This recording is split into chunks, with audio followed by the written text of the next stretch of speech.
Hello and welcome. जोहार, नमस्कार। मैं एमएस सर की पाठशाला में आप सबको हजारों बागों की नगरी से तहे दिल से स्वागत करता हूँ। तू हंस, तू मुस्कुरा, तू हंस, तू मुस्कुरा, तू जिंदा है और जिंदगी के नाक में दम कर दे। क्यों? क्योंकि परीक्षा में की खोपड़ी में करना है छेद। तो चलिए छेद करते हैं। आज क्लास 9 वालों की एसएसटी का लाया हूँ, नागरिक की सिविक्स की चैप्टर 4। उसकी कुछ एमसीक्यू, इंपोर्टेंट एमसीक्यू है। इसके और पार्ट आएंगे तब तक। चलिए देखते हैं क्वेश्चन क्या है। क्वेश्चंस आपको अगर अच्छे लग रहे होंगे, मेरे बताने का तरीका अगर अच्छा लग रहा होगा तो आप जरूर लाइक करेंगे, दोस्तों के बीच जरूर शेयर करेंगे और चैनल पर पहली बार बने हो तो सब्सक्राइब भी कर लीजिएगा। तो क्लास 9 चैप्टर 4 है संस्थाओं का कामकाज। ये सारे एमसीक्यू है, ध्यान रखिएगा, एमसीक्यू क्वेश्चंस है। पहला क्वेश्चन है कि भारत का सर्वोच्च कौन होता है। कह सकते हैं कि भारत का सर्वोच्च नागरिक कौन होता है, या कह सकते हैं कि भारत का सबसे नंबर 1 कौन पोजीशन पे कौन होता है, हेड कौन होता है, तो वो होते हैं हमारे राष्ट्रपति। तो भारत का सर्वोच्च नागरिक या भारत का पहला नागरिक कौन होता है, यह भी क्वेश्चन हो सकता है कि भारत का पहला नागरिक कौन होते हैं, तो वो होते हैं राष्ट्रपति। सर्वोच्च यही होते हैं। ये राष्ट्रपति की चर्चा हमारे संविधान में मिलता है। तो संविधान का भाग 5 और आर्टिकल नंबर अनुच्छेद 52 में कहा गया है कि भारत का एक राष्ट्रपति होगा। चलिए आगे देखते हैं, संसद के कितने सदन होते हैं। तो संसद भवन जो है उसका 2 सदन होता है, 2 पार्ट होता है। एक राज्यसभा होता है और एक होता है लोकसभा। राज्यसभा जिसका वर्णन आर्टिकल 80 में है और लोकसभा का 81 में है। राज्यसभा जो होता है वह स्थायी होता है, जिसके कार्यकाल 6 साल तक का, कुछ भी स्थिति हो जाए ये विघटित नहीं हो सकता, ध्यान रखिएगा। लेकिन लोकसभा का कार्यकाल 5 साल का होता है, इसका तो 6 साल का कार्यकाल होता है। बट ये लोकसभा का कार्यकाल 5 साल का तो होता है, लेकिन अधिकतम 5 साल कर सकते हैं एक सेशन में, एक सत्र में। लेकिन क्या होगा, कभी भी प्रधानमंत्री इस्तीफा दे सकते हैं, वह कार्यकाल समाप्त हो सकता है। तो इसलिए जनरली 5 साल का कहा जाता है, लेकिन ये अस्थायी होता है, ये स्थायी होता है। और संसद का वर्णन 79 आर्टिकल नंबर अनुच्छेद नंबर 79 में मिलता है। मंडल कमीशन किसकी अगुवाई में संपन्न हुआ था। तो मंडल कमीशन आरक्षण के मुद्दे पर बनाया गया था, एक कमीशन था, आयोग था, और नाम ही है मंडल। तो नाम से आपको पकड़ लेना है कि मंडल, क्योंकि लास्ट में मंडल लगा हुआ। तो कौन थे, तो वीपी मंडल। यह इसको हम लोग वीपी मंडल या मंडल आयोग के नाम से जानते हैं। लोकसभा में कुल कितने सदस्य होते हैं, तो 545 होते हैं। लोकसभा में सदस्यों की संख्या कितने होते हैं, क्या 545 का चयन होता है ना बाबू, लगभग 543 का चुनाव होता है। चुनाव के माध्यम से भारत में प्रत्यक्ष रूप से, अप्रत्यक्ष प्रणाली चुनाव का अप्रत्यक्ष तरीके से चयन होते हैं। वित्तीय मामले में कौन अधिकारों का उपयोग करता है। जब वित्तीय बात हो और अधिकार की बात हो तो आएगा कौन, लोकसभा। ध्यान रखिएगा, लोकसभा। भारतीय रक्षा बल का सर्वोच्च अधिकारी कौन होता है, राष्ट्रपति। भारतीय रक्षा बल, या कह सकते हैं कि तीनों सेनाओं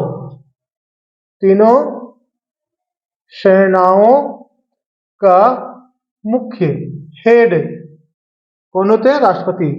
थल सेना का हेड वही, वायुसेना का, जल सेना का, सबके तीनों सेनाओं के हेड हुए राष्ट्रपति होते हैं। नेक्स्ट है, मौलिक अधिकारों के रक्षक के रूप में कौन काम करता है। तो मौलिक अधिकार जो आर्टिकल 12 से 35 के बीच में वर्णित है, भाग है 3, और इसकी ये लिया कहां से गया है मौलिक अधिकार, ये लिया गया है अमेरिका के संविधान से, यूएसए। 3 इंपॉर्टेंट बात, मौलिक अधिकार भाग 3 में है, कहां से लिया गया है, अमेरिका से, और कितने अनुच्छेद में, 12 से 35 के बीच में स्थित है। तो एक क्वेश्चन यहाँ छूट रहा था, 8वां के बाद 7वां कर लेंगे, फिलहाल 8वां कर रहे हैं तो इसको कंप्लीट कर लेते हैं। मौलिक अधिकार भाग 3 हमारे संविधान के भाग 3 में है, आर्टिकल 12 से 35, और कहाँ से लिया गया? यूएसए से। ये तीनों क्वेश्चंस पूछा गया है, इसलिए आपको मैं बता दिया, कोई भी पूछ सकता है। अब इसकी रक्षा कौन करेगा? तो भारतीय न्यायपालिका। अब भारतीय न्यायपालिका में कौन कौन आते हैं? ये क्वेश्चन नंबर 7 में था। कौन सी संस्था नागरिक और सरकार के झगड़े का निपटारा करती है? तो वो है सर्वोच्च न्यायालय, सुप्रीम कोर्ट। सर्वोच्च न्यायालय से लोग सुप्रीम कोर्ट भी कहते हैं। ये कहाँ है? तो नई दिल्ली में स्थित है। 1950 में इसकी स्थापना हुई थी, और इसके जो वर्तमान है हेड जो है चंद्रचूड़ है, DY चंद्रचूड़ है इनके अध्यक्ष। और इसके बारे में याद रखिएगा कि अनुच्छेद 124 से शुरू होता है। सर्वोच्च न्यायालय के बारे में अनुच्छेद 124 से शुरू होता है। चलिए आगे चलते हैं। 8वां के बाद 9वां क्वेश्चन, भारतीय संसद के अंग है। तो भारतीय संसद जो बनता है वह राष्ट्रपति जी से, राज्यसभा से और लोकसभा से, ये तीनों हमारे संसद के अंग है। इन तीनों में एक भी नहीं होगा, संसद कंप्लीट नहीं होगा। तो ध्यान रखिएगा, संसद के 3 अंग है, एक राष्ट्रपति, दूसरा राज्यसभा, तीसरा लोकसभा। भारतीय नागरिकों के अधिकार व स्वतंत्रता का रक्षक कौन होता है? तो न्यायपालिका या कह सकते हैं सुप्रीम कोर्ट, हाई कोर्ट, और ये लास्ट होता है जिला न्यायालय, अधीनस्थ न्यायालय जिसको कहते हैं। कौन सी संस्था कानून बनाती है? तो संस्था कहाँ बनता है? तो संस्था व कानून कहाँ बनता है? वह संस्था है संसद। संसद भवन के दोनों सत्र में कहीं भी बन सकता है। जनरली कानून बनने का काम लोकसभा में ही होता है, लेकिन राज्यसभा में भी हो सकता है। भारत के प्रधानमंत्री की नियुक्ति कौन करता है? तो भारत के प्रधानमंत्री की नियुक्ति राष्ट्रपति करते हैं। एक्चुअली में होता क्या है कि प्रधानमंत्री का चुनाव होता नहीं, प्रधानमंत्री के चुनाव नहीं होते, बल्कि होता क्या है कि सभी लोकसभा के सांसद के रूप में चुनाव होता है। सांसद सदस्य होते हैं, लोकसभा के सदस्य होते हैं, उनके रूप में चुनाव होता है।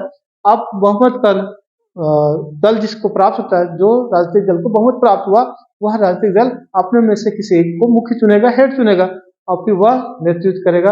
राष्ट्रपति के पास जाएगा, बोलेगा कि मेरा पार्टी को बहुमत मिला है, आप मुझे आमंत्रण दीजिए या मैं सरकार बनाना चाहता हूँ। तो फिर राष्ट्रपति के द्वारा निमंत्रण मिलता है, फिर प्रधानमंत्री के रूप में शपथ लेते हैं।